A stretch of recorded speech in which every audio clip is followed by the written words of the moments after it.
Hello and welcome to Mom's Bookshelf, Nurturing Motherhood Through Literature. Here we interact with mom authors, mom coaches, and people who are contributing to maternal mental health.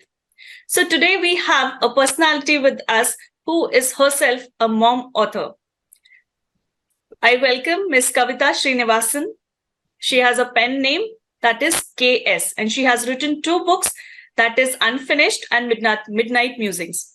She is also an award-winning author. She has received a UAE's Next Mastermind Award for her book Midnight Musings. She's a mom who wears multiple hats. She is not only an author, she is also a motivational speaker. She's a corporate leader. She's a serial entrepreneur.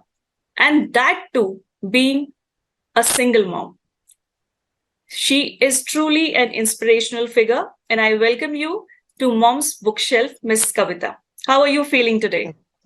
Thank you so very much. Thank you, Shabina. It is a pleasure to be here on your channel, and I'm feeling very, very well. And I do hope that you're doing great. Thank you, Kavitha, and I'm so glad that you are here. So I've read your books, these two books, The Unfinished and the other one, Midnight Musings.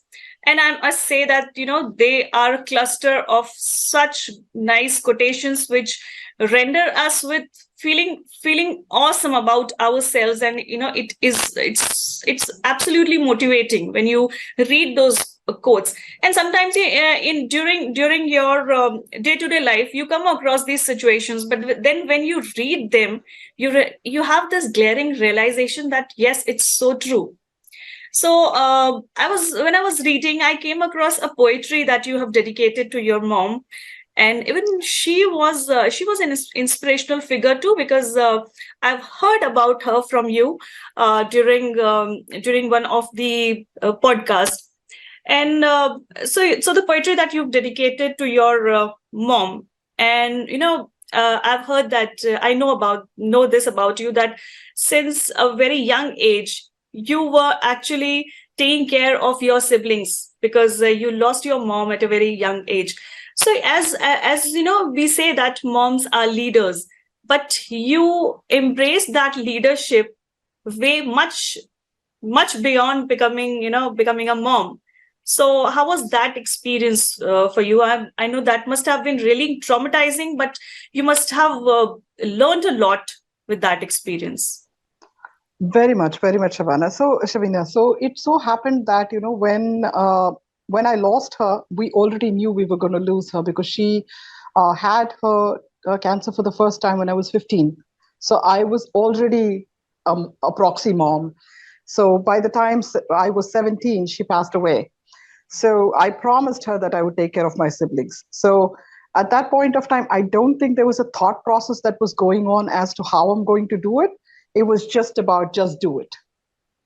So even as a young kid, I was never one of those people who sat and thought about how am I going to do something. It was just about just go ahead and do it. True. So I've always been one of those people. Of course, it was very traumatizing. I think I did not let it get to me at that point of time because I had important things to do. But over a period of time, when I look back, I do know that I did suffer from a whole lot of trauma. And even to this day, I do miss her. But having said that, I think it was one of the most enriching experiences because it prepared me for motherhood way before I was a mother. Absolutely. Yeah. So when I had my children, I already knew how I had to bring them up. I already knew what I wanted for my children, and I already knew what I did not want for them. Right. So that was very interesting. Yeah, when I come to your children, so you have two kids, a girl and a boy. And even now we've come a long way, although we've come a long way, but that is something which I have written in my book about gender disparity. But still, gender disparity does exist in our society. So if you have a boy and a girl, you won't send you have limited amount of cash, so you're not going to send your daughter abroad to study. You'll think that you have to give the finest amount of education to your boy if you have to make a comparison.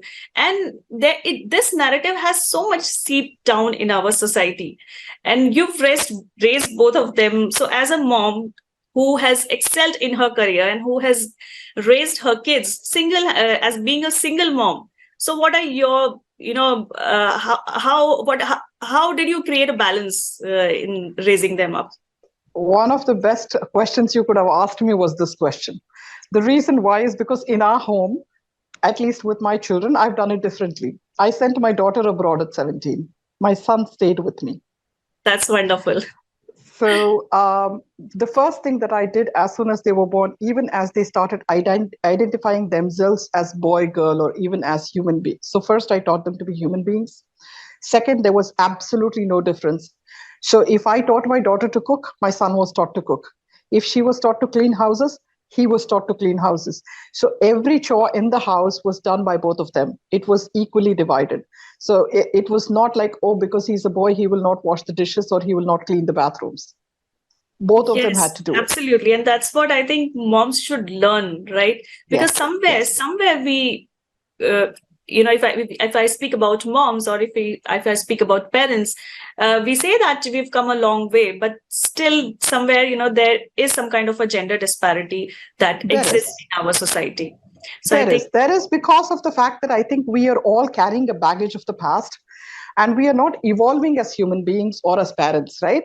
So, one of the most important things to do when it comes to children is to get them to identify themselves as human beings. Today, true. whether it is a boy or a girl, they go abroad, they're living away from you, they need to be self sufficient and self dependent. If you do not teach them, they're going to be a burden to the society at some point of time or to themselves because they are going to be harangued when they have to say, oh my God, I don't know how to cook. How am I going to live away?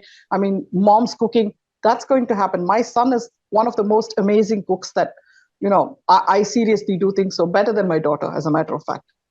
That's wonderful. And I think, yes, cooking is a life skill, and everybody, irrespective Yes, of their yes. gender, they should learn Even it. with It's not cleaning, only a he is women's the job. best. Whether it is cooking, cleaning, anything that he has to do, he's amazing. At the same time, he also knows that he is a responsible adult. I think as mothers, we need to first teach our sons to be men, then teach Yes, our that daughters. is so Yeah. wise. Yes. So that's always a takeaway that I would ask everybody to take away from my life.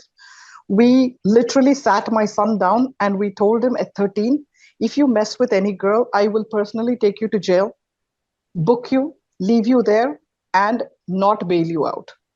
So do not mess with any female, do not disrespect them. You teach your son first. When you teach your son, I think you create a better society. That's wonderful. I think Yeah. we should all follow your norm. I think that's really wonderful. I And do hope so. Yeah. yeah, and it is an inspiration for all moms who have sons and daughters, and they are raising them. So I heard when we come to motherhood, I literally heard uh, one line from you, and it really struck a chord with me. And that was, be professional in your personal lives too. That was so deep. And I'm literally, when I'm speaking, I'm still thinking about it. Be professional in your personal lives too. As moms, this holds so true, and I think all moms should ponder upon this Yes. line. Yes. Yes. Very much. So how that comes about is because of think about it. Okay. Aren't you already managers in your own home? Don't you already run an organization? Aren't you already the CEO of a huge Absolutely. organization called home? And don't you already organize yourself in terms of, getting your groceries, or managing your finances, making sure that the house is clean, every single thing. Now, you're not professionalizing it because you're taking it for granted that ghar hi to hai. It's just our home. So, but when you go to the office, if you are not going to be late, if you're going to keep up your word, if you're going to keep your commitments to your clients, your children and your family members are your first customers in that organization called home. So you need to ensure that you keep up your word to them and you teach them to keep up their word to you. Whether it is timing, whether it is dinner time, ensure the family that eats together stays together. So there are certain That's norms, yes. I think. Yeah. And Yeah. then, And of course, everybody put your phones away, or take the plate away. So yes, I've you should actually have done that. rules in your Yes. family. And at the same time, when you go to an office, do you ever complain about the JD that has been given to you? No. So the JD is given to you and you will do it. Your KRA is given to you and you will follow through with it. Now, then my question would be, when I put dinner on the table, why are you making faces? Absolutely. Because that's basically, you should be thankful for what you get and don't complain about it. So the first time each one of them did it, I took the plate away and they didn't have food. Yes, I think this is such a fresh perspective, and all moms should listen to this and they should imbibe this. This is very inspirational, actually. Yeah. One of the most important things why I would say that is because they learn to respect you as an individual, not just mom taking mom for granted, because half our generations take moms for granted. A mom is one person you never take for granted, because if she is not there, believe me, you're lost. And without her around, there's a lot that you miss. So it comes from my experience, because I lost my mom at 17. Even today I miss her. So my children do not have me around, but they know that if there is anything they need, I'm just a phone call away. So that is the trust, and you need to develop trust with your children. When you do, they respect you, and they respect you as a manager of this, CEO of that entire place. So you are the chief operating officer or the CEO, depending on what you're taking. If it's your husband or your partner who's doing the CEO, then you're the COO. But then you share responsibilities equally. And I think that is what I mean when I say that be professional in your personal life, segregate yourself. And very, very importantly, your me time as a mom is important. If you do not take care of yourself, you cannot take care of the home. So I'm be going to write professional this about line that. in my room and I'm going to read it every day so that I remember to be professional in my personal life too. Awesome. So you are a propagator of women empowerment and you are a motivational speaker, and you have taken your career forward as a mom.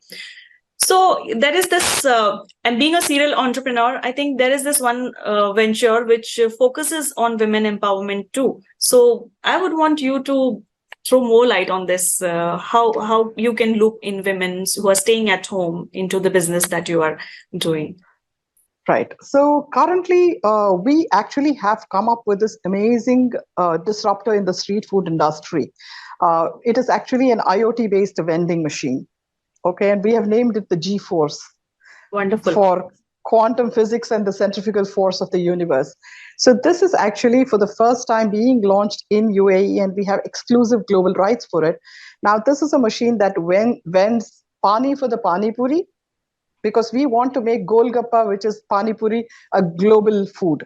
Now, in this particular venture, I'm definitely encouraging women to invest in it, because we are also doing company-owned, company-operated franchises.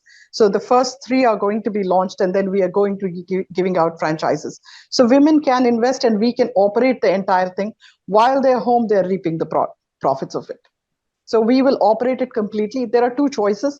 They can either own it and operate it themselves, by having someone, or they can choose for us to operate it and be on a profit sharing basis, or they can do a completely owned place where, everything is done and there's only a royalty, because this entire business model is going to be in a franchisee mode across the world.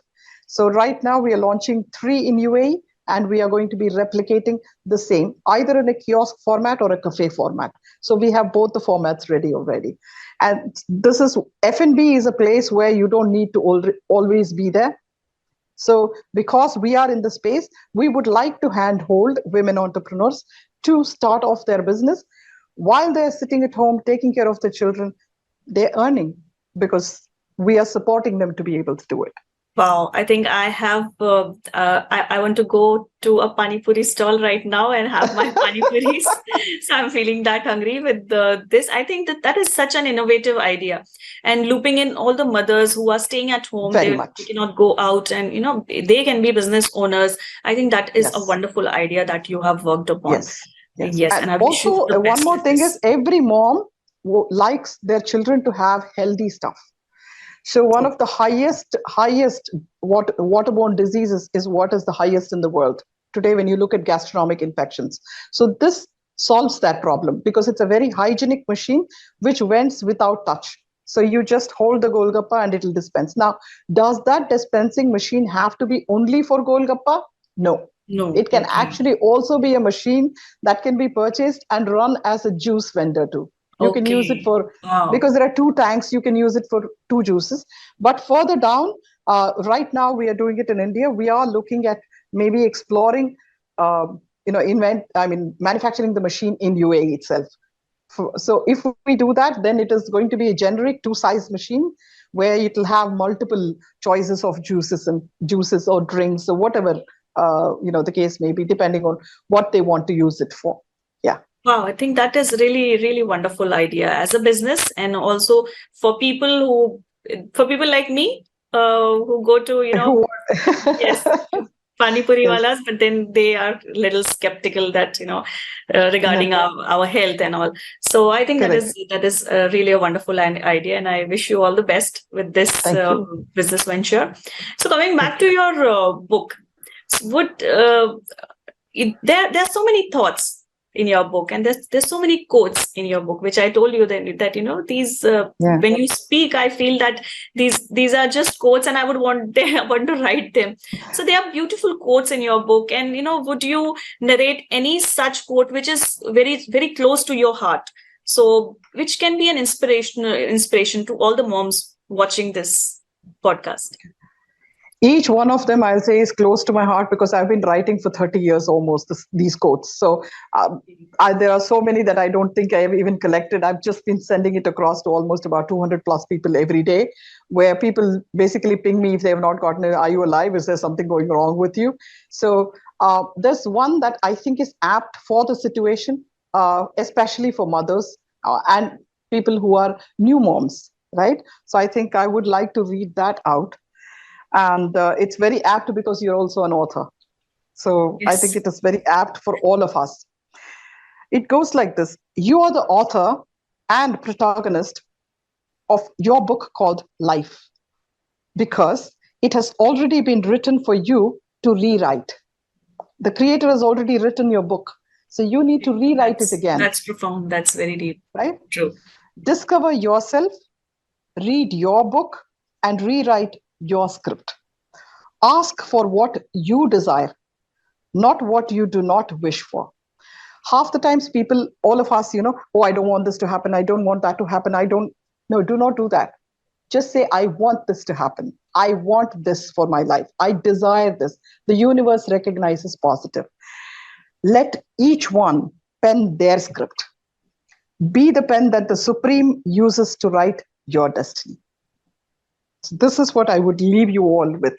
And I do think that each one of us have the power within us to be unique, special, and soar the clouds. And I think we need to strengthen our wings each time that we think we are weak. Kick yourself in the back and say, hey, get up. It's another day. It's a new dawn. It's a new day. It's a new life. Wow, I think that was really, really wonderful. It really sends a message that we are all unique, and we are different in our own way. So that was such a beautiful poetry from you, and thank you so much for coming to our podcast and Thank you. interacting with us. So viewers, if you want more such videos, please subscribe to my channel, Shabina Zaidi, and I'm going to say put the link for Kavitha's both the books in the description box. Go and read those books. They are available on Kindle and Amazon both, and you can also follow her on Kavitha. Would you like to tell about your Instagram handle and your LinkedIn handle? Yes, on Instagram I would be k_s.unfinished. On LinkedIn you will find me as k_s, and on Facebook you will find me as again k_s. So KAY space S is what you will always find me as. If you do not, that is when you go to Shabina's handle and then you find me in there. So you will find me lurking somewhere over there. So thank you so much for giving me the opportunity. We are going to give all the description in the description box. But thank you so much for coming to this. Thank you for having me. Good luck and stay blessed, my dear. Thank you. Thank you. Bye. Bye.